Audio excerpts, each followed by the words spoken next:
ഒരു normal morning in my life കണ്ടാലോ? എപ്പോഴും വിചാരിക്കും ഒരു ഡേ ഇൻ മൈ ലൈഫൊക്കെ എടുക്കണമെന്ന്, പക്ഷെ ഇതുവരെ സാധിച്ചിട്ടില്ല. അപ്പോൾ തൽക്കാലം നമുക്കൊരു മോർണിംഗ് ഇൻ മൈ ലൈഫ് കാണാം അല്ലേ? അപ്പോൾ അതേ രാവിലെ എഴുന്നേറ്റ് കുളിയൊക്കെ കഴിഞ്ഞിട്ട് ഞാൻ അമ്മ ഉണ്ടാക്കി വെച്ചേക്കുന്ന ഫുഡൊക്കെ പാക്ക് ചെയ്യുകയാണ്. ഫസ്റ്റ് തന്നെ കൊച്ചിൻ്റെ ഫുഡൊക്കെയാണ് പാക്ക് ചെയ്യുന്നത്. അവനെ ഡേ കെയറിലേക്ക് ലഞ്ചും രാവിലത്തെ സ്നാക്സും ഈവനിങ് സ്നാക്സൊക്കെ പാക്ക് ചെയ്യണം.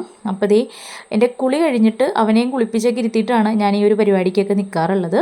പിന്നെ അവന് ഫുഡൊക്കെ കൊടുത്തായിരുന്നു, ഞാനും കഴിച്ചായിരുന്നു കേട്ടോ. പിന്നെ ഇന്നെനിക്ക് ഉച്ചയ്ക്ക് ലഞ്ചിന് ചോറ് കഴിക്കാനുള്ള മൂടൊന്നും ഉണ്ടായിരുന്നില്ല. അപ്പോൾ അതുകൊണ്ട് വീട്ടിൽ രാവിലെ ഇടിയപ്പവും അതുപോലെ തന്നെ കടലക്കറിയായിരുന്നു. അത് തന്നെയാണ് എനിക്ക് ലഞ്ചായിട്ട് എടുത്തേച്ചത്. പിന്നെ അവന് ഡ്രസ്സൊക്കെ ഇട്ട് കൊടുത്തിട്ട് ഞാൻ ലൈറ്റായിട്ട് ഒന്ന് റെഡി ആയതാണ്.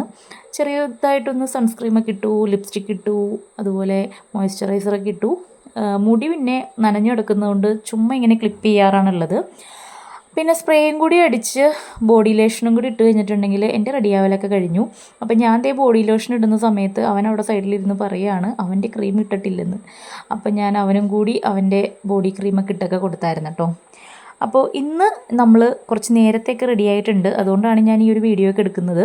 സാധാരണ നമ്മൾ ഭയങ്കര ധൃതി പിടിച്ച് ആ ഒരു ബസ് എനിക്ക് 8:50 അപ്പോൾ ആ ബസ് വരണേന് കറക്റ്റ് ആ ഒരു ടൈമിൽ ഓടിയായിരിക്കും ഞങ്ങൾ ചെല്ലാറുള്ളത്. ഇന്ന് നമുക്ക് കുറച്ച് കൂടുതൽ സമയം കിട്ടിയതുകൊണ്ട് കൂടുതൽ സമയമൊന്നുമില്ല, ഒരു 10 മിനിറ്റ് കിട്ടിയതുകൊണ്ട് ഫ്രണ്ടിൽ റെഡിയാക്കി ഇരുന്നിട്ട് ചുമ്മാ വർത്താനമൊക്കെ പറഞ്ഞിരിക്കുകയായിരുന്നു. ഇപ്പോൾ വീട്ടിൽ നിന്ന് ലാസ്റ്റ് പുറത്തോട്ട് പോണത് ഞങ്ങൾ രണ്ടുപേരുമാണ് കേട്ടോ. അമ്മയും അനിയത്തിമാരൊക്കെ രാവിലെ പോയിട്ടുണ്ട്. അപ്പോൾ നമ്മൾ നമ്മുടെ ബസ് സ്റ്റോപ്പിലേക്ക് നടക്കുകയാണ്. ഒരു 2 മിനിറ്റ് നടക്കാനുള്ളൂ. അപ്പോൾ നമ്മൾ പോണ വഴിക്ക് ചുണ്ണൂൻ്റെ ബ്ലാബ്ലായൊക്കെ കേട്ടാണ് ഞാൻ പോകുന്നത്. ദൂരെ കാണുന്നതാണ് ബസ് സ്റ്റോപ്പ്, അത്ര ദൂരെയൊന്നുമല്ല. പോണ വഴിയിലൊക്കെ ഇപ്പോൾ മഴയൊക്കെ ആയ കാരണം നല്ലോണം വെള്ളമൊക്കെ കെട്ടി കിടപ്പുണ്ടായിരുന്നു. അങ്ങനെ ബസ് സ്റ്റോപ്പിൽ ചെന്ന് കുറച്ച് നേരം നിന്നിട്ടാണ് ബസ് വന്നേക്കുന്നത്. സാധാരണ നമ്മളെപ്പോഴും ഓടിപ്പോയാണ് കയറാറുള്ളത്. പ്രിയദർശിനി ബസ്സിനാണ് കേട്ടോ പോകാറുള്ളത്. ഈ ഒരു ബസ്സാകുമ്പോൾ എനിക്ക് 2 ബസ് മാറി കയറണ്ട. അതുകൊണ്ട് ഞാൻ മിക്കപ്പോഴും ഇതിനാണ് പോകാറുള്ളത്. ബസ് തുടങ്ങുന്ന സ്റ്റോപ്പിൽ നിന്ന് 2ാമത്തെ സ്റ്റോപ്പിൽ നിന്നാണ് ഞങ്ങൾ കയറുന്നത്. അതുകൊണ്ട് മിക്കപ്പോഴും സീറ്റൊക്കെ കിട്ടാറുണ്ട്. കയറി ഇരിക്കാനൊക്കെ അടിപൊളിയാണ്, പക്ഷേ ഇറങ്ങുന്നത് കുറച്ച് ടാസ്ക്കാണ് കേട്ടോ എപ്പോഴും.